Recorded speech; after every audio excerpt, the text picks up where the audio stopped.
Hello, everybody, and welcome back to the Rock and Beards podcast. It's episode 58. It's your boy HSR. What up? It's Syd trying to position myself in front of the mic. Yeah. So we are super happy to be back with another review in the more classic of the rock, or our classic of the rock era. And so before we jump into that, just a little bit of housekeeping. For those of you who are new here, we are not like the super professional type. This is like a discussion about the album, our feelings, a little bit of that. You can join us in the comments, create a little bit of a conversation. To show you that we do love the comments, I'm going to read my favorite comment from last week. This is from Gio, and I like Gio because he has such a wide and varied interest in his musical taste. This was on our System of a Down Toxicity review, and he said, I love Sod. Sod. S-O-A. I know, I'm being a shit, but it's Sod. You need to check out the live performance of Toxicity in Milan 2000 to 2001 or something like that. The crowd is amazing. And I actually saw the performance he was talking about, and it really is quite like saw it on YouTube, and it's really quite something. Like, it is one of the more magical and ethereal performances out there. So if I remember, I'll put it down below, but you should just look that up and check it out once you're done with us here. It's fucking sick. Just put it on your bucket list. I mean, they're awesome live. I have seen them live twice now. Yeah, but we're talking like this is one of those crowds that's like unholy large, singing along in harmonies and stuff. It's beautiful. I like that shit. If you like that shit, that's cool. Let me know what your favorite live performances are, because it's, like I said, discussion time. We did finish the grind to 1,000 subscribers contest. As of recording this, we're at 1,016. It feels so good to say that. We did it. But we only gave out one of the prizes because two of them weren't claimed. So very shortly, I'm gonna go on YouTube Live again. It may be after this has just come out. If you want to claim that before we do that, though, it's yours. If any of the winners have won it, you know, I notified you. If you chose to ignore that, I guess it's over. And then we're gonna give out the $50 prize plus a review. Oh, and we are doing the third prize review for Mozart for this week's Classic Quest, because it fit into that show, so it's happening. It's some album. Mozart? Yeah, that's the guy who won, and he comments all the time. What's the album you're doing? The Last Emperor, The Legend of Bigfoot, which is an unreleased album from this guy from 2000. So I can tell you it took a fucking minute to find 14 of the 16 songs. Anyway, he sent me the YouTube link. He said, this is what I want. He knew this was never going to happen any other way. So if you want that request, feel free to subscribe to the channel, hit that like button, and leave that comment. That's pretty cool. And I'm going to update the list before I go live in the next couple of days. Let everyone who's commented since get an extra little entry, except for Mozart. He can no longer win this raffle. And give out some more prizes. We'll give out the same prizes. So $50 plus the review that is requested, and $100 of Amazon gift card money. So the two big ones got non-claimed. So we'll just keep fucking doing this week after week after week or so until we give out that money. And then we'll do another contest. But fucking, this one's a little more exciting. We opened up a Patreon. I linked that below, and you can check that. So like, we haven't done the video yet, but I'm going to tell you what the rewards here that y'all care about. It's called the Request Raffle. If you give us X amount per month, I think it's $5 per month. And yeah, it's significant because we want this to be like a valuable thing. You get to put your name on a list, and you get to request every month an album you want. And every month, we're going to pick one of the albums only from the people on that list. So let's say you sign up today, and you are the only person on that list when that time comes for the picking of the draw. Well, it's your album. Straight up. If two of you come in, 50-50 chance. And then, yes, as it grows, it gets smaller. But I can tell you, with 270 or so albums on the request list, it might take a while to get to them all. And this is a great way to expedite it and show some love. And, yeah, cool. And if you help us, we're going to invest in more shit and make this a whole better experience. So we're really excited about that. So... But we are going to try to get to your album anyway. Yeah, for real. Just, if you help us with Patreon, get our shit together, we might get to your album a little earlier than some of the others. Like, we have done many requests, but often it's hard to just do them all, because the number of requests seems to go up every week, and our ability to produce albums doesn't. So, produce reviews doesn't go up any quicker. Anyway, I don't know how to pitch this yet to y'all. I got really excited. It's live. Links down in the description. Please help us out. No obligations. Obviously, if you don't feel like you want to give us shit, don't. I don't want to hear it. Like, don't do it. It's not an obligation.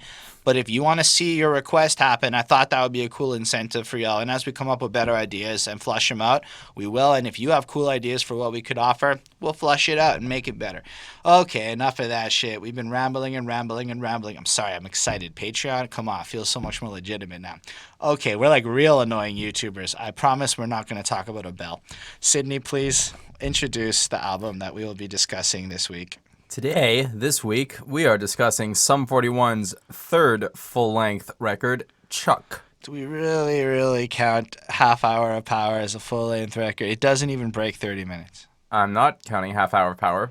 I am counting All Killer, right, No Filler. You're right. I feel Does This so Look Infected? dumb right now. And number 3 is you. Chuck. Thank you. He's the Sum 41 fan. I know. I feel so embarrassed right now. This is why people call me an asshole in the comments sometimes. Because I do. I'm self-aware. I'm sorry. I'm getting better. Okay. I loved this album when it came out. I loved Does This Look Infected? And I was okay with All Killer No Filler because it had the top number one song, I think, in 2001 on Much Music. They did like 100 best songs of the year or the 100 best singles of the year or whatever, and it was like an all night long thing. And me and my buddies stayed up all fucking night long waiting for Sum 41, In Too Deep, number one. I much preferred a couple others, but yes, it's a good song. We waited for the song. I didn't care for the song particularly, but that's what the song was at number one that year was. Okay. I don't remember if it was 2000 or 1999 or 2001. It would have been like 2000. Whatever. It doesn't make sense for it to be earlier. Maybe 01. Maybe 01. Anyway, point is, Still Waiting is a great song. Not on this record. Doesn't matter. Used to love Sum 41. Grew out of them a little bit, and now we're here talking about Chuck. So I suggested this because I decided it would be really fun to go relive some of my teenage memories through albums that I loved. I used to have the cover art of Chuck hanging on my wall because I liked that album and the design. It like folded out into like a poster. It is somewhere in my room, crinkled to fucking death, but I still kept it. I don't have the disc or anything, but I have the cover art in like a crinkled up mess somewhere, which I just. Like, I'm not really a huge metalhead, and I'm not really huge into, like, the hardcore sides of punk and the more extreme stuff. And that's okay, neither is this album.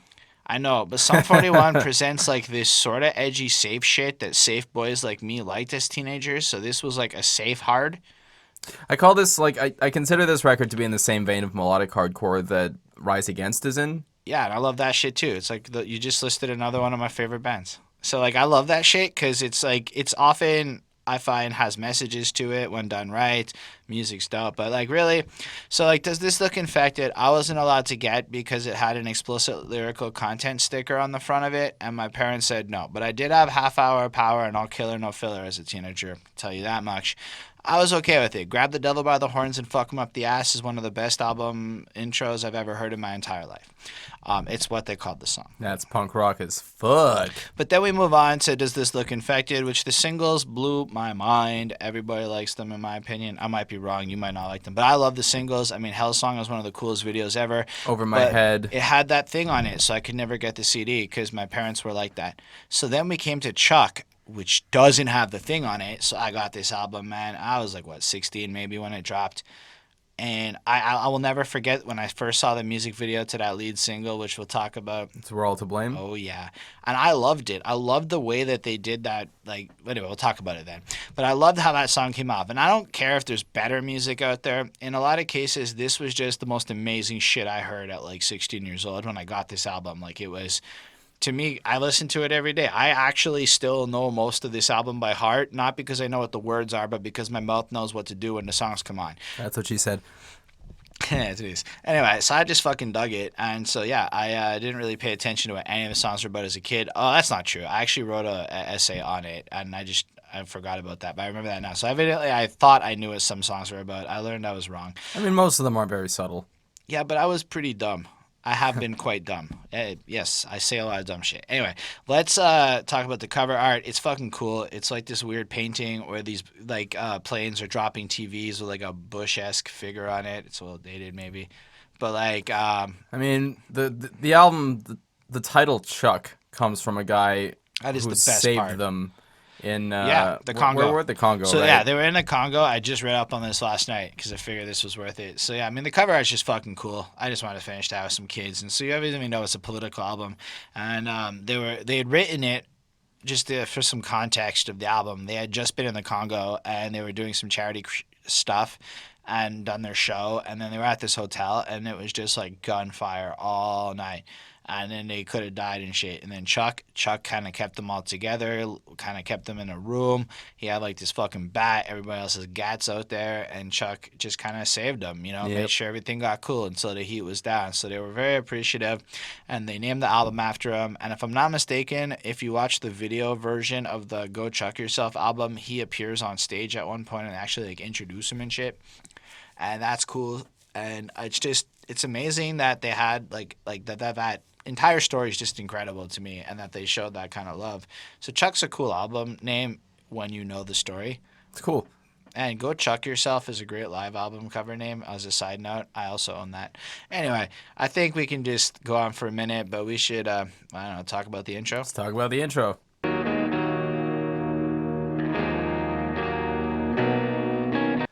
It's so nice. I don't actually know if it's that good. I'm a little bit biased. I am biased for this whole review. I'm just putting it out there. Did you like it? I like the intro a lot. I like the way that it leads into the first track. I think it's very ominous. It automatically it instantly rings in or heralds a new sound or a new, I guess, approach for Sum 41, because they were a little more tongue-in-cheek, a little more upbeat, a little happier on the previous couple records before this. So it really signals that this is going to be a somber record. So that's really cool. I really like the layered guitars. I think it works really well. I remember seeing them live for this tour, and the show opened with this intro. Sorry, guys, I'm just opening my phone back up so I can get my notes. I remember seeing them live for this tour, and the intro kicked off the show, and it was just as cool live. I gave this intro a 4.5 on 5. All right, so I agree with a lot of what Sydney said there, except for the part that I just feel like this should have just been part of the next song. Like the fact that there was this divide bothered me. And again, it's a little anecdotal. I had one of those CD players that would have a little pause between songs. So imagine having a little pause, kind of ruining it. But then you also got to consider, like, as a little thing, it's interesting, it's mysterious, it comes in, but it also it doesn't necessarily work without the next song being so fucking great in the way it flows in my opinion. And so I give it a 4. I think it's really cool. It does exactly what you said. It marks that this is going to be a different album, to the point where like they added this like not so 80s metal sounding kind of stuff, you know, a little bit more, you know, like. When were they 80s metal? Oh, in their intro for Grab the Devil and a couple of stuff, they've gone in that direction. And more I guess, yeah, fair enough. So, like, that would be the other intro I can compare it to. And then, yeah, just different direction. I'm okay with that. Anyway, there's no reason to keep talking about this song. How can we fake this anymore? Hey. How can we fake this? Anyway, go on. I mean, look, it's just a very chanty, very punk rock track. It's fucking cool. It's got a lot of riffs. It's got a big chorus. It's a little bit punk by numbers, especially today. 14 years after this came out. But it's bouncy and it's fun and it's got a lot of hooks. It's very well produced. It's still to this day, I think, a little bit overproduced for this style of music. But it's definitely a great album opener. So I gave it a 4.5 on 5. Huh. I gave it a lesser mark than you, actually. So I kind of had to, like, realize that some of this might be cheesier than I think it is. I think most of it is probably cheesier than you remember it being. Right. And that hey was just a little bit more cheesy than I was willing to accept. But that's the gang vocals, right? Like, that's what you get in a punk anthem. Like, you're going to get the... I know, but objectively speaking... It's a little forced compared to, like, anything else on this album. It is the most forced thing on this album. I disagree. For me. I don't like those hays. That's all I'm saying. And then, like, lyrically, you know, it starts off really strong because it's just had a nice little intro in a separate track. You know, we just believe the fact of the matter is we can take it all. We got this, you know? And it comes in with the screaming. But I kind of like the lyrics still. Like, even to this day. I used to sing this shit out. Part of my early rebellious spirit is influenced almost directly by words like, how can we fake this anymore? To turn our backs away and choose to just ignore. Some say it's ignorance. It makes them feel some innocence. Takes away a part of me that I won't let go of, you know? And like, Why is there no reason we can change? When they all fall yeah. down, And who will take the blame? But the thing is, man, I'm like 30 and shit. And like, I still kind of feel like this. I still kind of feel like this is a somewhat relevant feeling that maybe The one thing that I find about this record, though, and I mean, it's going to repeat itself a lot, is that like everything has to rhyme. It's one of those records where like this song isn't as guilty of it as some of the others, but like they really forced in the like the rhyme to the point of like it. ultimate cheesiness. It's okay. I'm not hitting on that. No, he's not wrong, but we'll go over the way. But like, I just had to say, like, all this time later, if you can write a verse that can still find meaning in all this time later, kudos to you, Derek. That's not bad at all, is all I'm trying to say. Yeah. Like, tell me, why can't you see it's not the way we all find out it'll be too late? Why is there no reason we can't change when we all fall down? Who will take the blame? And then, will it take? And then I wondered about that little grammatical move, because he evidently knows how to write. And it's kind of like, are these ideas going to take, you know? Like, is anything that he's doing here going to make a point? That's a little subtlety I never caught before, and I wanted to point it out. And if I'm wrong, correct me. I'm cool with that. But even the second verse, nothing could ever be this real, a life unsatisfied that I could never feel. Some say the future's not so bright, some can't make the sacrifice. It's much more than just black and white, and I won't follow. And again, you get this sense that he's recognizing that the status quo is not okay. I mean, we can clearly see that the status quo is not okay. And if you look at the serious polarizing nature of how people approach arguments these days, the statement, it's much more than just black and white and I won't follow, it defines a lot about how I'm approaching the next little while, man, because it's way more complicated than people make it sound. And it's weird that I can quote Derek from Sum 41 in 2004 to describe the political climate of how I'm approaching life. So again, that part kind of blew my mind a little bit, because I was hoping that I would still feel that way a little bit when I like went over the lyrics of this album. And I'm happy that I wasn't wrong, that it's some pretty solid shit. Like, a lot more mature than words like Summon 41, you know, are expecting. And I'm cool with that. I even like their silly shit, but I was happy with this. But at the same time, everything about this song is great, but those haze were so overbearing and annoying that I had to give it a 4.25. It's the kind of song where I'm going to listen to it because I'd feel almost guilty to skip it, but it's one of the only ones on the album I actually got that feeling from. So, yeah, that's just my thoughts. Anyway, we're all to blame.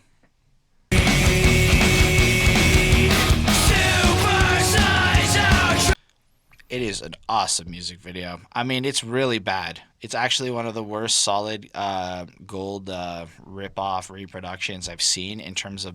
I don't actually remember the music video very well. I just watched it before. But basically, it's like solid gold featuring the dancers. Now, the dancing and the skill of the dancers is actually really nice. Okay. And they like do the mock thing. But Derek looks a little uncomfortable the whole way through, and like they look young. And it looks like they're still trying to like understand how to make. Like, it looks like this is the biggest music video they've ever tried to make, and they're a little bit nervous, you know? I mean, I remember the music videos from Does This Look Infected, and those are all fucking on point. Yeah. Like, the music video for Still Waiting, where they're on like that like 60s TV show or like 90s TV show, and they're being introduced as like, ladies and gentlemen, the Sums. Oh, you're right. They already did. It's basically that, except for a solid gold. Yeah, it's that again. And like the Hell song is all the puppets, and it's all the celebrity puppets. That was cool because it was done under $600 and almost a challenge. Anyway, that's that album. Those are good. But anyway, so this video just kind of like, I have to give all these dancers credit, but there's this scene at the end where Derek's awkwardly sitting in the chair and everybody's like touching him, like they're worshiping him almost.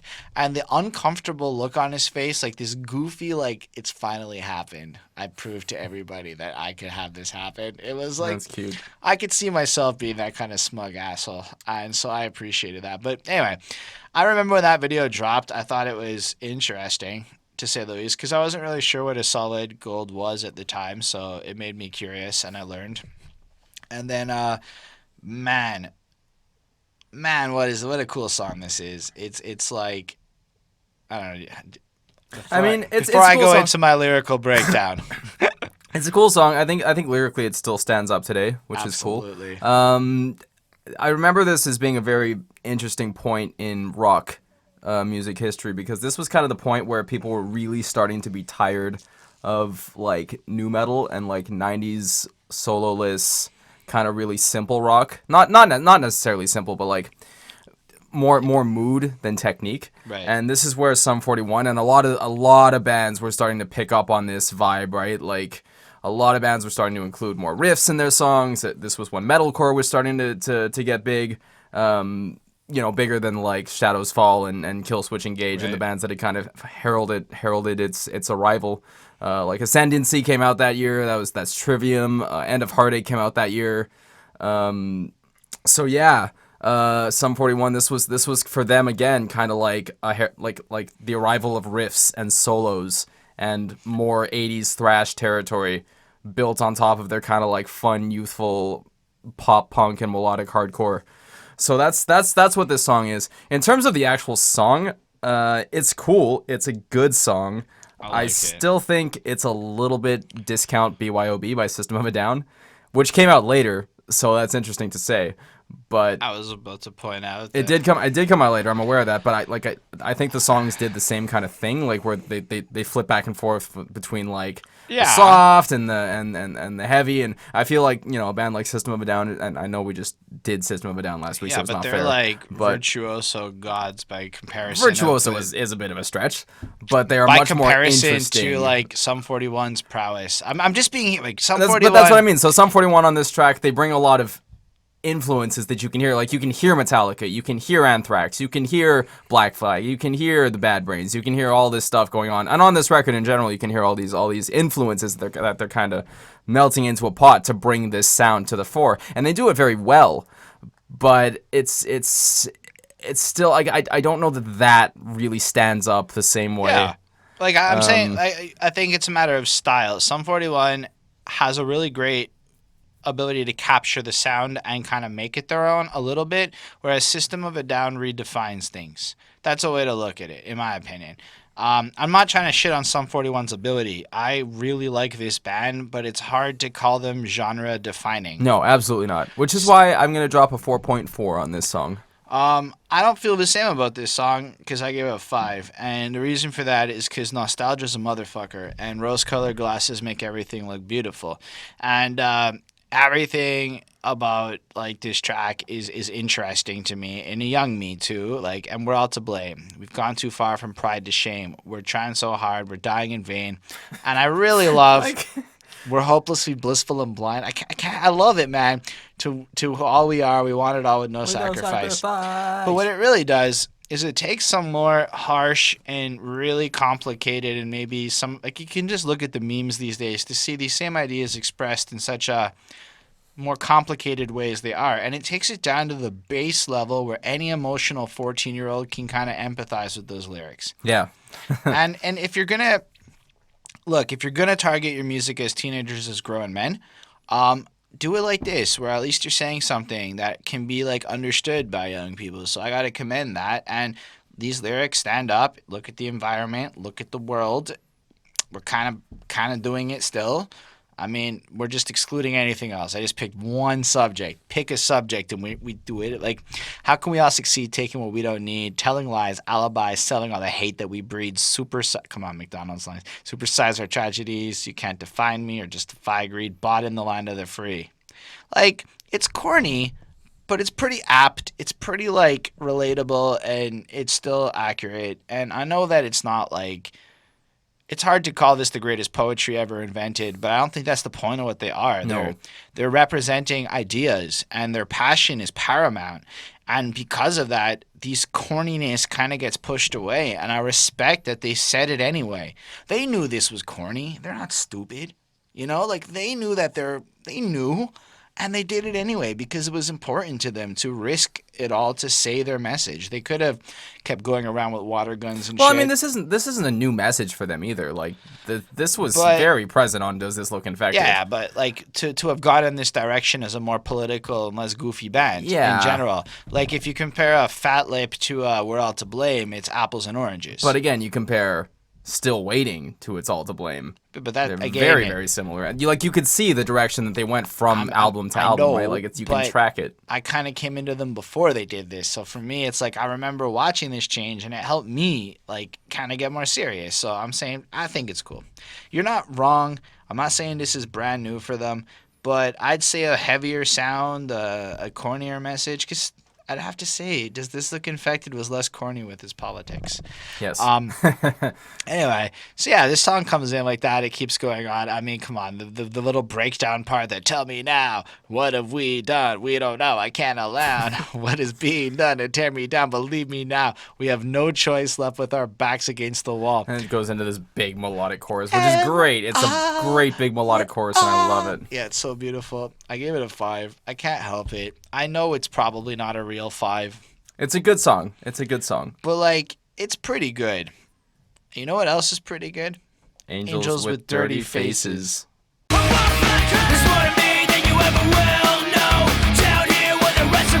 All right. How do you feel about this one? There's so much angst in this song from start to finish. It is just angsty as fuck. It's cool. I mean, it's not. This isn't the stand the test of time song. You know, this is like the song on the record that's there to fill in space. It's fun. It's a fun little song. I gave it a 4 on 5.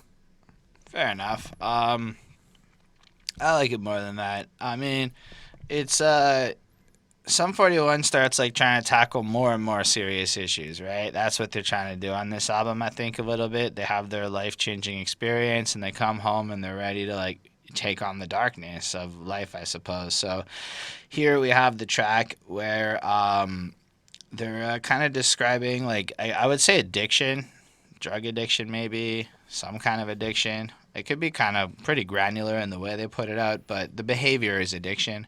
So, like, I need this to get me through, can't resist, don't want to, believe it, I know it's true, can't beat it, don't want to try, perfect, hell. Corny, but yeah, it's effective at delivering the point of what they're going for. Like, and then it's really like well done though. It's really like from the perspective of, and I can't hate it. Again, it fits into that passion, that honesty and whatnot. Like, it's more to me than you ever will know. Down here where the rest of us fell, waste away with nothing left to show. Well, I'm in this perfect hell. Right, it's pretty blunt. It's right there. Obsession has begun, possessed by destruction. How did I get so low? Believe me, no one knows.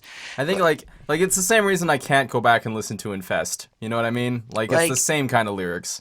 And it's the same kind of delivery, and it's I would the same say kind of Infest is a little more on the whiny side, whereas this is like, I think Derek's trying to like actually relate to people in a more constructive way. He's trying to like make you feel less alone, whereas Infest is a little more self-indulgent, I would say. And like, it's like, I'm walking pollution, he's drained by delusions, on the verge of destruction, I came into abduction, this blood, I'm bleeding. Yeah, I get curious. I see your point. It's corny. Like, it's hard to justify it, but I do think that like, the intentions behind the intro to this one really reminds me of the intro Between Angels and Insects, which is one of the few songs on Infest that I still can go back and listen to. But it's you know, it's a lot of this is very, very, very new metal in its mindset. Right. There's a lot of Linkin Park influence on this record too. You hear it especially, I think, later on the record, which is fine. I have no problem with that. As you know, I love Linkin Park. But it's, you know, a lot of it is very, very 2004. It's very, very, very angsty, kind of that style of music that was starting to become the mainstream, and feelings were starting to teeter over, and musicians especially were having trouble figuring out how to deal with them and how to be taken seriously, I think. So there was kind of like a hesitation to tackle any specific topics in mainstream rock and metal, but like there was the angst that was present. It was just the lack of specificity that was there. But I feel like whereas I know that this one fits in perfectly with all the angsty songs lyrically. Again, I don't think that was the intention. I think what they're trying to do with the song is tackle this specific issue, which, if you look at the perspective of an addict, it's going to sound like most angsty rock ever. So I think the effect that you're feeling is an unfortunate side effect it's fair of the because subject matter that they've chosen for this particular song. But I'm going to use the example of Papa Roach again because a lot of that was coming from an addict, right?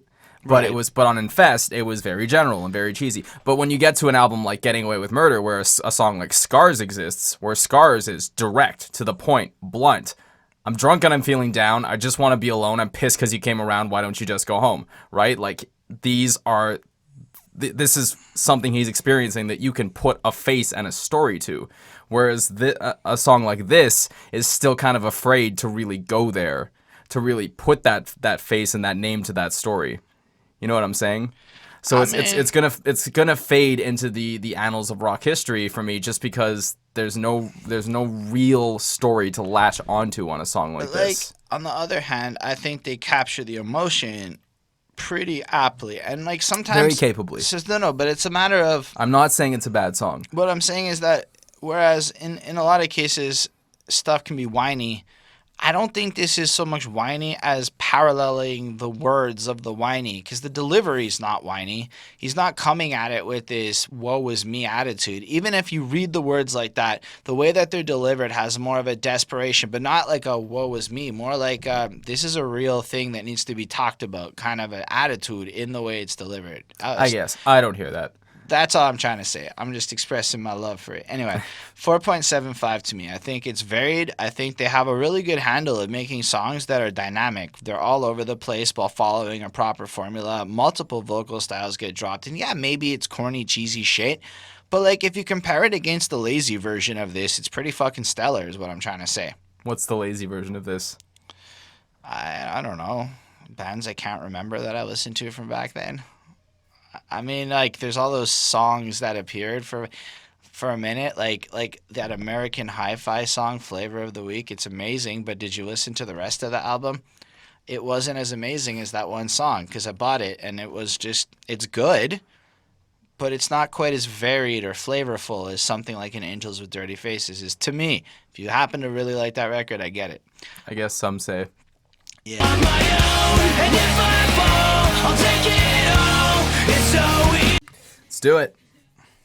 According to the Go Chuck Yourself time they played this song, this is about your parents who just don't understand. Parents just don't understand. And with that in mind, I really felt that that's what this song kind of gives Some off. say we're never meant to grow up. I'm sure they never knew enough. And so if you wanted to talk about that whininess, that everything you were complaining about on the last song, I very much felt it here. Well, I mean, it's not as bad as a song like I'm Just a Kid, right? Like, You're absolutely right. at least there's a little bit more. You're absolutely interesting. right. But The music like, is a little more interesting. think before you Make up your mind. You don't seem to actually realize. like if like this is a really boring soft song. It's the thing about this song is that And it's well made enough to not be bad. But the thing about it is that, especially the position that it comes in, because we've just had 3 bangers, right? Like 3 comparatively very, very heavy tracks. And then out of left field, here's a pop number, right? A really soft one. Yeah, and it's a very Beatles-esque, and it's not the last time they'll do that on this record. But I think the next time they do it is a lot better. I was gonna say, like, the problem with this song is even compared to the other pop banger that they drop as a single, like, this song is kind of boring by comparison. Lyrically, it's just a little. It's a little hard. bit sappy. Like, and I was gonna say though, I took the note on this one, but you mentioned it the last track. The vocal layering on this album is very, very solid. Yeah. All the way through. That is something that, again, I do think the album's a little bit overproduced, and this song is an example of that as well. But I really, really do like what they did with the vocals. I think there's hooks and subliminal hooks coming in everywhere, and that's kind of what separated this album from the pack in 2004, and what kind of makes it still something that people can go back and listen to. I think one of the things. And don't get me wrong, I don't think this is a poor song by any means. I think it's a 4 on 5. That's what I gave it as well. It's good. It's an okay break, I suppose, from the rest of it. But honestly, I had a lot of trouble like listening to some. Well, let's be real. At 16, it was pretty easy to get behind this song. This is the first one on. This might be the only one on the album where I was like, "Oof, I think I've really outgrown this one." I don't know. I don't have a lot more to say about this. Well, I guess that's just the bitter end then. Like it's colder, there's no sympathy. There's no point trying. Unless I'm mistaken, this is the death song That makes sense with the title. and the lyrics. Yeah, man, this I've always really enjoyed this song because this song could have fit on like any early Metallica or Anthrax release. I'll fight you if you disagree with me. Well, they performed at Metallica's MTV Icon bullshit, and like Sure. and Metallica was sitting there like, "This is good," and you could see their approval of Sum 41 in that moment. Fine, but you didn't have to be making the same style. Avril Lavigne played Fuel. They did not approve of that performance. It was a good performance. but I you liked could it. see. Fine, but what I'm saying is that Sum 41 has been able to capture the spirit of Metallica in their music before, and I think that they recognize that. The spirit of. Not often, but they gave a couple throws here and there. Like Pain for Pleasure, that kind of. Okay, go on before I say something fucking dumb. Or if I've already said too much. Fair enough. I don't know. This song is an 80s crossover thrash track. It's beautiful. And I love it. It's got a lot of wank. It's not very long, but it's aggressive as fuck, and I dig it. I gave it a 4.5 on 5. All right. I like it a lot. Actually, I think it like picks up the album again. Like you're kind of like, what the hell is Some Say doing here? And you float, and those 3.5 minutes go by, and then you're just like this instant pickup of energy, and it really it feels amazing. Like I've seen it live. Granted, Brown Sound wasn't there. It was the other guy for that period when he wasn't in the band right after this album, and it was lovely. It was a really great time, and like, there's no doubt in my mind when it's over, what is done will be. We'll find when life gets colder. There's no sympathy. There's no point trying when you can't escape the bitter end. Now, unlike the last song, that's not really that corny. That's some pretty solid, like, holy shit, maybe there's no point to life type lyrics, which, it's an honest sentiment that isn't like that kind of feeling that he's putting into that again. It shows, like, him expressing, and if you consider what they just been through, it explains almost this bleak outlook they have on many of these songs, and I like that approach because you feel that passion, and Some Say definitely didn't follow that, but you're right back in it. That's fair. All your choices chosen, you've got know your decisions made, face your consequences as your life begins to fade, etc. Take a look at yourself as time keeps racing. Is all you've come to be what you expected, or are you still chasing possibility? Because all your prayers won't save you from the bitter end. Now, if you look at the end, it's like, be accountable for who you are, take responsibility for your decisions, and because at the end of the day, death's coming, and That's some Rick and Morty style shit right there. And I really like it. I think it's got a powerful message. It's well delivered. It is like, there was no doubt in anyone's mind on this song, Sum 41 is not kids anymore. And I think they really proved that point on many tracks on this album. And I think that was a big goal. Like, their hair changed. They got rid of the spikes. He got like his more classic emo haircut. All of that happened, right? They started dressing like Green Day. They were grown ups now. 5 on 5. Huh. Open your eyes. But it's just everything we do. So you open up your. There's a lot of awesome ahs all over this track. They're like literally almost every second of this song, well, not figuratively, most seconds of this song have an ah in some way hidden in the beat. It's cool, and it's so. Anytime someone goes back and forth between figuratively and literally, I always think of Archer. Well, I'm trying to not be a dick in how I use it. I sometimes use literally too liberally, and that's a problem, and it's figuratively It is a bad literally, thing. figuratively a thing. All right, back to Open Your Eyes. This is another angsty track. Good one, though. It's real angsty. Yeah. I like the super dancey rhythm that comes in the pre-chorus there. And then this isn't me, this isn't that super 4 on the floor chorus, which is pretty 4 on the floor, but it's pretty cool. Yeah, man, I gave it a 4 on 5. I love when Sid has nothing to say and he starts going off on like the tone changes at the end. It's fun. You know, just keep on doing you, man. Just you got this. I like this My song. Paula Abdul shit. What I like about this one is it's almost rappy in the way he delivered the verses, which appealed to me. He has a lot of layers going on. So he's singing in one layer. He's got some of these faux rap lines going on, and I really just dug that. Like, I can't say, and again, this is because of my age and at the time my exposure to music. I'd heard a lot like this before, so I was pretty impressed with this one. And it really is all over the place in terms of styles. It's probably got 3 or 4 styles it kind of drops in. So it's like you can see that they're not afraid to, like, they can come up with a lot when they like really put their mind to it. And I think it's different from some of the like simpler 1 or 2 riffs that they kind of played with in their earlier work, which I can appreciate. I like the lyrics, man. Lately, I'm not quite myself. Maybe I do need some help. Trust my confusion. Trust my delusion. Okay, whatever. That's fine. Like, it's him feeling anxious, you know? And I guess at the time, we have to just consider people don't really talk about this shit so publicly. So maybe this was helpful towards that cause of getting people to get there. But that's what I mean, right? Like, this was during a time when there was a really solid.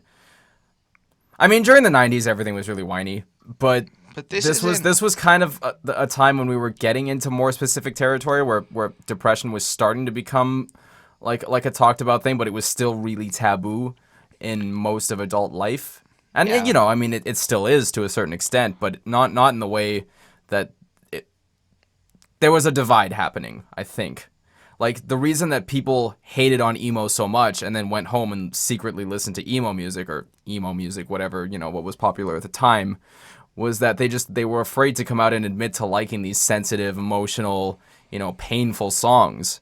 So, Well, I mean, it's like, let's be honest. Most people probably have felt stuff like, don't you regret you met me? Go through these steps to get me back to where we start before I fall apart. Like, been in toxic relationships, not necessarily with like romantic, but just friendships, anything, you know, like yeah. if I could black out, it becomes so clear, standing face to face with everything I fear, watch so closely, but still I don't see, as bad as it seems, the peace of mind I steal in ordinary life, the consequence is real and past the point of reality.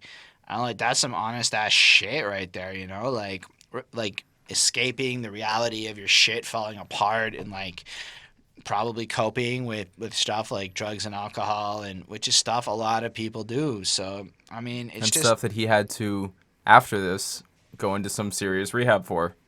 And it's like a bad dream that's everything's all too true, leaving me with nothing else left to do. Now so helpless. I'm not so selfish. Tell me, how does it feel to have a face like that? How does it feel to be replaced like that? Now so faithless. Do you still feel like? Honestly, it's like you can feel that. It's not the same. It's okay. I differentiate this from the basic whininess of most whiners, because The basic whininess of most whiners. most people, like, take the latest 3 Days Grace album there. It was whiny to the point where that guy wanted to be the center of attention and he wanted you to feel bad for him. Derek doesn't want you to feel bad for him. He's just trying to hoping a little bit deep down you'll understand him. Yeah. And I love that about it. And I think that is worth stating, that it's just... Don't get me wrong. Again, this is leaps and bounds ahead of the latest 3 Days Grace record. So yeah, I don't know, man. I give it a 4.5 on 5. It's not like my favorite track on the album, and there is a little bit of datedness to the sound. It's a bit nu metal-esque to a point where, it's a little experimental. Or I don't know what the right word is. It's a lot of things. It's pretty punk by numbers, But like, it's still really cool. cool. It's definitely a one that I remembered a lot, and definitely one I liked more than the following one, which is Slipping Away.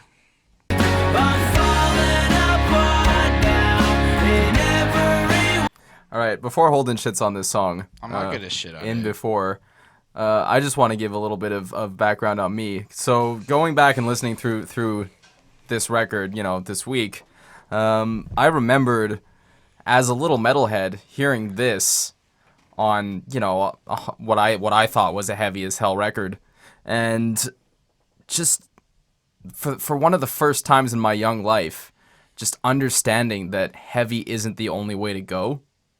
And listening to this as an adult, like I can see why this song turned me around a little bit, because it's for me, this song is serene. It's calming.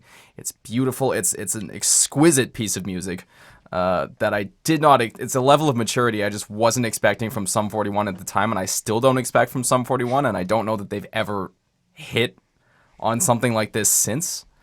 This is a 5 on 5 for me. I mean, those strings that come in at the end, the melodies. It's another kind of Beatles throwback, but at the same time, it's so. This is a personality that just, you know, it's not really present before this. For me, again, this is all personal opinion, but I really, really, really fucking dig this song as everything that it is. Just right in the middle of the album, this really weird left field, just calming experiment of tasteful, serene, nothing punk, nothing heavy, nothing too rock and roll about it, but just they did it, man. They did it. Yeah. I think it really follows the overall theme of the album. You'll see that there's a lot of, I guess, self-awareness that we are part of the problem. I'm a little bit dysfunctional, having trouble dealing with shit. And when I listened to this as a kid, I did not like this song. When I listen to this as an adult, I'm like, fuck, eh? Like, this is the one song on the album that I think manages to perfectly capture a thing in a way where I can't say I've heard anyone actually do it better. Yeah. And that thing is slipping off into, like...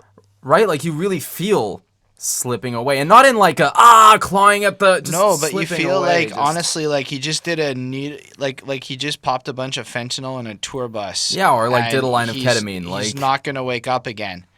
And, like, some bad things are about to happen. Like, you feel him almost... Like, I always picture, like a drug overdose of more of, like, the sleep or the painkiller type. Yeah. Where you just kind of... Like, exactly how Lil Peep went. Like, I picture almost like that happening. Fair enough. Just like losing control, but accepting that loss of And, like, just the lyrics. Like, I'm slipping away in every way. I can't stay awake, and I don't know why. I'm slipping away, and I don't know why. I'm trying to and this next part, it feels like it's upbeat, like he's gonna make it. Like, I'm trying to make it through each day, falling apart in every way. I'm finding it harder to get by. There's a hole in my heart, and I don't know why. Now I've come to realize, and then it just gives up. The music and him, I'm slipping away. Like, for me, I think like this song kind of transcends the rest of the album for the most part. On the other hand, I don't think it's a 5 on 5 because of enjoyment and personal preference, but the way it ends and everything, I have to really respect it. I'll give it a 4.5 on 5. I think this is a really great song that maybe shouldn't have been on this particular album. And maybe thematically it fits, but sonically it's again, it kind of has a bit of the Some Say syndrome going on, where it's so different and weirdly placed that it's a little jarring. But it's not like where Some Say is like clearly meant to be the pop anthem in the single. This one doesn't fit that mold. No, this just sounds like the most honest piece of music on this project that is really well done. And it's just, I still kind of feel like it's a bit of a snooze fest if you're not really down to get lost in the song. It is what it is, bruh. But I'm not the one. Don't wait for me, because I won't just sit by. We're made up by the people we surround. So we live in times for shit we don't. So we live in times with shit we don't need. Oh shit, they drop in real language. They still didn't cross the threshold and have to put on that sticker. I got this album and it cost. I was so cool as a kid. I'm kidding, guys. At 16. Yo, it was real shit, dude. Yeah, I actually forgot how heavy this song is, which is cool. I mean, it's like borderline metalcore, which is nice. It's got a lot of riffs to it, which is fun. Again, at the time there was Trivium and Killswitch Engage and Shadows Fall, But were they in Canada, being forced down your throats through Canadian Airways? I was seeing them live, so I don't give a fuck. But yeah, I mean, I like the song. That breakdown in the end where it's like, "You take the best of me" or whatever. That seriously reminds me of A Place for My Head, Linkin Park. That's what you were quoting. But like that's in this song too, right? There's a whole chant of "You take the best of me, you take the best of me" over like a heavy as shit riff. I don't know. Oh, you're right. Yeah. So that's cool. It's a little LP throwback right there. So R.I.P. Chester, we miss you, we love you. Yep, And I give this there's song, that tone of voice that Syd gets again. and I give this song a 4 on 5. What? Yeah, I disagree with that. I That's mean, fine. You're entitled to your opinion, and Thank I you, I respect appreciate it. it. I don't want to get called an asshole on this show too. Um, but I walk into obsession, makes the world go round. We're made up by the people we surround, so we live in times with the shit we don't need. Well, maybe it's the price of envy. Yeah, I mean, I suppose you have to keep in mind that this is written, I guess, before it was cool to just hate capitalism like that. Like it was. no, Was it? Was it? incorrect. Well, it was before Facebook, so most of us that weren't in time touch. Also not correct. Facebook is 2005 or 6 when it's public. This came out in 2004. It's right before Facebook. Okay, fine. So, it's in not light- before MySpace. That's fair. But I guess where I'm going with that is I suppose our level of awareness as a culture was less. So for somebody like me, this was, again, I didn't hear a lot of this in my life. So this was pretty cool. So maybe you're finding out I lived in a very close-minded household. That is true, perhaps. But yeah, I dug the way that it kind of called out some shit. With these eyes, I look out, look out for me. But everyone fades away who don't see. Nothing's gonna change. Why we're going down in flames? So I'm not the one. Don't wait for me, because I want you to sit by while you just bleed. Blah blah blah. So it's kind of like him recognizing everyone's selfish and self-indulgent. But again, fuck that. I'm gonna be my own person, and I don't know if that's an okay symbol. Life's changed these days. Well, I don't know. I don't know what the right revolution symbol is these days. So whatever. Make an R with your. Maybe my last name's whatever. Starts with an R. So I guess it's in my fucking logo. My last name is Roy. Remember Revolution is my name. Man, I love Pantera. No, I never got into them. But I should maybe, but it never happened. But yeah, so at the end of the day, this song kind of is him in protesting again. And then when did we begin to let ourselves get in? How did it come to this miserable bliss? And I feel like what I love about Derek's approach to this is, again, the part where he knows he's part of the problem. And you feel that on every time he calls it out. It's not like it's you did this. I mean, there's a bit of it like there's a you because he's now self-aware, but he knows he's part of the contribution to the problem. That's actually that's an interesting point because that is a theme to this album, right? Like we are all to blame. Why is there no reason we can't change? Like it's cool that he is including himself because a lot of these punk bands, especially around this time, weren't. It was a lot of you do like this and you live like this, and he's kind of going, no, we live like this. So it's cool. And I guess for me, it was a great message. I feel that we are all often part of these problems that we complain about. That is cool. That is very cool. And yeah, this is something that I think a lot of punk bands could still take a note from. I don't know enough about modern punk to know anything about that, but 5 on 5 for me, this song is one of my favorites. I think it's where they hit that kind of metal-esque, new metal, newish sound, but they hit it right. They hit it in a way that felt like fresh, and I don't feel like it's dated all this time later. I feel like this is still kind of like a fresh, cool song to listen to that doesn't sound like a lot of things. It's weird in this sense. This is more of like identity defining, I think. This was why I was so sad with Underclass Hero. This shit was so amazing to me. And you know what was also pretty fucking amazing? Welcome to Hell. Yeah.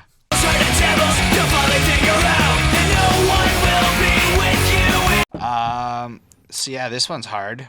It's fast. It's under 2 minutes. Comes in, does its thing, pieces. It's been a minute since anyone said that, but yeah, we're not jumping ahead quite so yet. Yeah, this sounds fun. What'd you give it? If you're already done. I mean, look, I love me some fucking heavy, hard, loud, fast punk rock, and that's what this is. Just a lot of power chords, big fucking lot of drum fills, a lot of snare fills. Not too long. I think the song is under 2 minutes, which Sum 41 is really good at. Just said that. Thank you. It's not as under 2 minutes as Anna Nicole is a cunt. That's like 6 seconds. Which is a song I like more than this one. You look like something better, Mr. White. You're such a dick. Like I fucking love that song. I can't even. But yeah, I mean, I give this one a 4.5 on 5.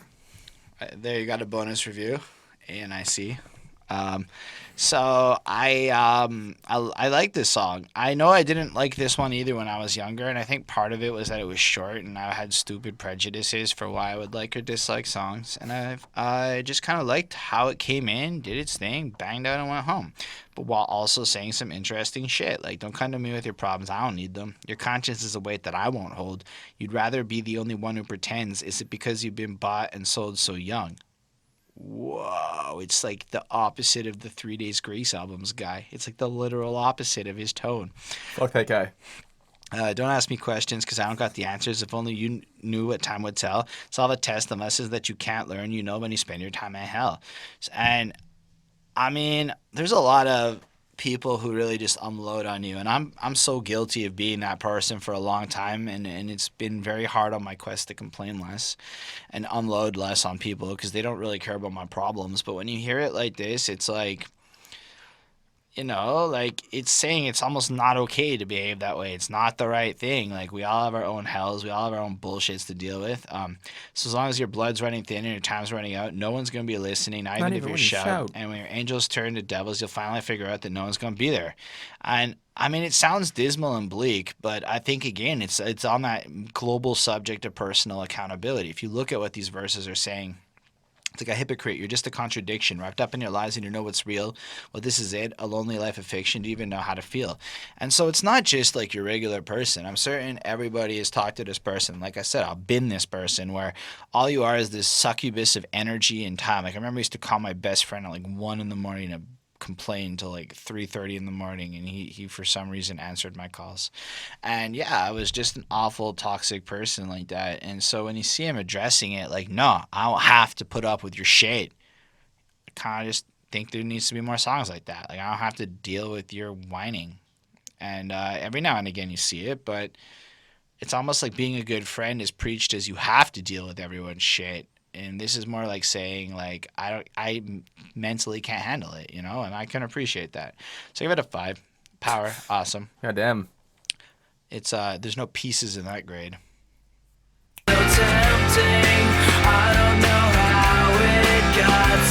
I liked playing this on my bass back when I dabbled in bass guitar. All 4 notes of it. It was fun. And I'm not shitting on the song. I really enjoyed playing this on the bass and trying to sing along and stuff. It was great memories back. This is more 18, 19-year-old me. Sorry. It's okay. I mean, it looks like I'm sitting here hating this song. This song is a fucking masterpiece. Like, this is a 5 on 5, straight up. I don't know if this is true. I couldn't find any truth to the rumors, but back in the day, we used to say that Avril wrote this shit for him. I don't know if that's true, but I don't think that's necessarily true. In fact, I very much doubt that's true. In fact, I'm saying it mostly to see if anyone validates, or I'm not saying it because I believe it. This was more like when we were teenagers, we said this shit. And I'd be very surprised if that's true because it's more Avril had songs written for her by people she was dating, like, and that's not even like, not even just by people she was dating. Like, what's that song that was half written? Half of her first or second record was written by Rain Maida from Our Lady Peace. Well, I know one of them was heavily inspired or co-written by Michelle Branch. Yeah, there was a bunch of them that were co-written by fucking Chad Kruger. Look, I'm not saying it happened. I'm saying curious Holden of a teenager who couldn't really find anything on Google wanted to throw that out there for the sake of it. It could be true. Let us know. That's it. That's how I figured somebody out there watching this might actually know. On that note, it's a surprisingly simple song that is so fucking beautiful that it shouldn't be this beautiful in light of how simple it is. Yeah, the song has no right being as good as it is. I agree with you, but it is amazing. It is an incredible love song. It's so honest. It's so heartfelt. It's so pure and beautiful, and this world doesn't deserve a song like this. I mean, it's just stuff like, I'm better off on my... And it's just like the way it picks up, and it's all cheese, man. It's all cheese, but it's the best cheese. This is, man. This is some fucking proper raclette and Gouda shit. We're not talking about mild cheddar. For those of you who like mild cheddar, I apologize. I think it's trash. Fuck your mild cheddar. There's no solution. No, we're not there yet. But I tried to be perfect, but nothing was worth it. I don't believe it makes me real. I thought it'd be easy. Anyway, we just run through it. Just for those people who have never heard the project and may never hear the project, they want a little taste. Just listen to this song. This is the one song. This is the one song. I do not think this is the one song. Do not listen to him. This is the one song. No, this is the song. This is the song. No. You can go listen to Slipping Away if you want. I mean, there's a whole bunch that are the song more than this. This is a the 4.5 song. on 5. Whoa, The song. you just gave Pieces a 4.5 on 5? Yeah. I mean, as much as it's like, This is the song, man. it's not. It's This is the song. like it's okay. Look, it is way better than it should be for what it is. But that doesn't change the fact that it is what it is in But my it's mind. the best of what it is. Maybe This was, oh my god, and all over the fucking radio, everywhere too. This song was their, like- exploded. Did they win the Juno? I don't know. Got the Juno. It doesn't no. matter. That's a Canadian Grammy. This song doesn't need a Juno. It's better than that. Anyway, so yeah, it's going through the whole relationship. Like, this place is so empty. My thoughts are so tempting. I don't know how it got so bad. I mean, everybody Like, who's this ever, is a fucking story. That's what this song is. anyone who's ever been through a relationship that went bad has felt that, I think, and that's the appeal in it. So it's safe. But I guess what he's trying to say is there's no solution. Thanks.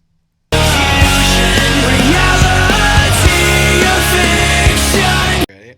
Yeah, This was always the Linkin Park song on the album for me. there's a ton of Linkin Park in this song. This is like, if you wanted to say there was any kind of homage in the last song, this whole song feels like they wanted to write a Linkin Park song It from really my does. perception. It really does, and it's full of hooks, just like a Linkin Park song is. And it's got like the same kind of 4-chord Linkin Parky feel to it, like that you would expect from. The kind of whole note held chords and that melody And being sprinkled that's on part top. of why this is getting a 5, by the way. Whoa, another 5 from love- Holden. You guys don't like get how much I think this album is amazing. As far as pop punk goes, and that's, I guess, the genre Sum 41 was always in. This is one of the greatest albums, in my opinion, that came from that genre. It's soft enough to be pop and hard enough to be everything else. I mean, I dropped a 4.5 on this. I like it. It's full of but hooks. it's lyrically sound too. Like, It's maybe not pieces. No, it's not. But like, maybe nothing else will ever be so clear, or maybe that's only my fear. If just for one day I wish I could disappear, just take me far from here. Maybe I'd find out nothing new. Maybe I'd end up just like you. Or the constant pressure that keeps hanging over me. It makes me feel so empty. It's more than anything that I could ever be. What else could you take from me? It's getting harder to relate. Don't want to make the same mistakes. I know, it's like you tried to be perfect. No, but It like, just wasn't worth it. it's not quite the same. I feel like this one is more like looking at conformity. And I know it's probably a play to death subject, but there can never be enough songs, in my opinion, about the struggle of trying to remain pure in a system that only wants you to change. Because that's a really hard thing to do, and a very relevant subject, I think, for 2018. And like, I feel this a lot. Like, in a lot of ways, I've been forced to have to adapt away from my more punkish spirit of my don't give a fuck attitude. Holden wasn't happy about having to trim his beard. That's part of it, but It it's still more than haunts him that. at night. Yeah, I've gotten over it. But it's more like the reality that you have to go to work and sometimes lie, cheat, and steal and contribute into a system that you know is necessarily wrong, but you have bills to pay and food to eat and things like that. And what are you gonna do? You know, so it's like, what are you gonna do? You know, you gotta. you gotta feel go like to bed, you gotta eat a that little shit. he has this little bit of his soul being chipped away a little bit at a time, and I understand that feeling, so I really dug that and found it super relatable even to this day. Like, I don't know, it took me so long to find out. It's right in front of me, too close to see what I thought was true. I see right through it's killing you. But then you get this like closure of like, but I found myself in light of all of this. And I feel like I'm kind of coming into that place in life where I understand things better than I ever did before, and I'm kind of okay with more than I ever was. So, Welcome to your 30s. yeah, so Derek wrote this in his 20s. Good on him. Good on him. It's a 5 on 5. I feel like there might not be a solution to the granular thing, but you can find yourself a way and a path. You can find your solution. Well, that's just 88. That's the BPM.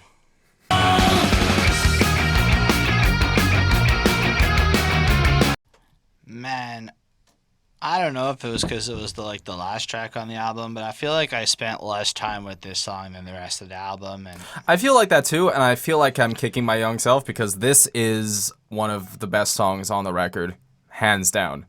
I think. I'm not sold on the end. Oh wow, I love the end. It's weird and it's good and it's experimental and it's cool. Yeah. But Weird and good, experimental and cool. Those are all great things. it's also not as awesome as some of the other things I liked more. But I gave this song a 5 on 5. I love how they snuck a bunch of jazz chords in there. That was fucking cool. It's like it felt thematically like it followed the themes of the rest of the record, but it added to it and it left it kind of open ended. Like I really fucking like this song. Okay, go ahead. yeah, no, I mean, and 88 is the BPM. That's why they named it that. So it's nothing deeper. Music joke. But yeah, wait. How long would you wait just for me to call? I know you make mistakes, yeah, but I hope someday you have it all. So it almost feels like at the end of all of this tumultuous relationships he's been dealing with, he's now thinking and like, you know what? All things considered, I want the best for you, and it's all like, it's like soft and like wait, Yeah. how long, and then it gets like more intense as Yeah. it goes into the chorus with because I feel like a prisoner trapped inside this broken world while I'm playing the victim running in circles. To me, it's all the same, and though nothing's gonna change, I hope someday you have it all. So he recognizes all his bullshit's over there, but he can still find that desire to hope you have it all, which I think many of us have felt in our moments of weakness and stuff, like especially mad at people. Or take this aggravation that I've thrown myself into, change this situation just because I need something new. And again, there's this power, this ownership that he is the problem and he can change, which is amazing. And if we could all depend on what we knew, if you could understand, I'm losing control. And that's how it ends, and it just slips into that weird spacey shit that goes on till the end, and then it just like ends. And it is a pretty cool way to end this album. It is the only song on this album that worked as a closer. It is almost like it was specifically engineered to close this album, which is Yeah. cool. I give it a 4.5 on 5. I get why Syd likes it as much as he does, and I don't even think he's wrong in anything he's thinking. I Thanks. think that it's a little preference that makes it weird, but this song is alive. It's almost like 3 separate acts playing into the same song, describing the acceptance that he's the problem after all. And it's a really cool track for that purpose, and it really does everything it's supposed to do. And for that, excellent closer, but still a little bit weird at the end, a little bit long. It kind of takes a minute to actually end. For that, 4.5 on 5. That's fine. That's the end of this album. I know that the Japan version or whatever had more on and other songs on it, and the whatever. We're not. We live in Montreal. That's not the Japan side of the world. For those of you who don't know geography at all. So I give this project a 4.6. I love it. I think it stands really well. In fact, I can see myself now listening to Sum 41's Chuck more than I imagined I would if you would ask me even 3 or 4 years ago. But now it's like I see how cool this album really is. And I've also been listening to Does This Look Infected this week, and it's pretty like I want to cover that too for how like it's cool like how they have these albums in the core. This little Canadian band from what is it? Are they the ones from Ajax? I don't remember. think so. So yeah, from like fucking nowhere, Ontario, like popping off and making this awesome music. And I don't know if y'all heard about them in the States, how big they were across the border, but I think they were decent in the States. I think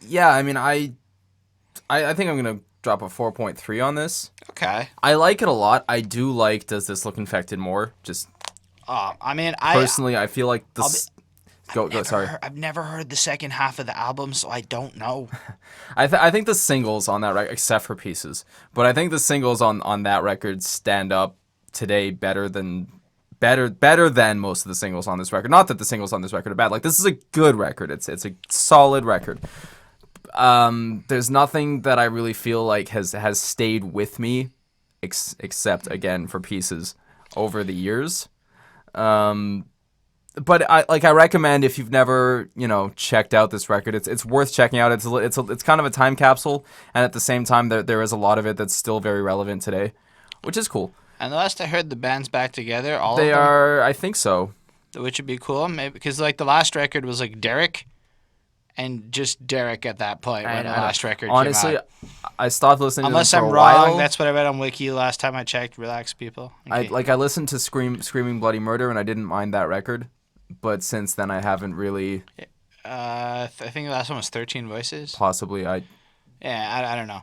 But yeah, so let us know what you think about Sum 41. Let us Yeah. know what you think about this project. What do you we think? we so much appreciate you guys watching this. Thank you. Like honestly, thank you for being here, and especially for those of you who stick through the whole thing. It means the world.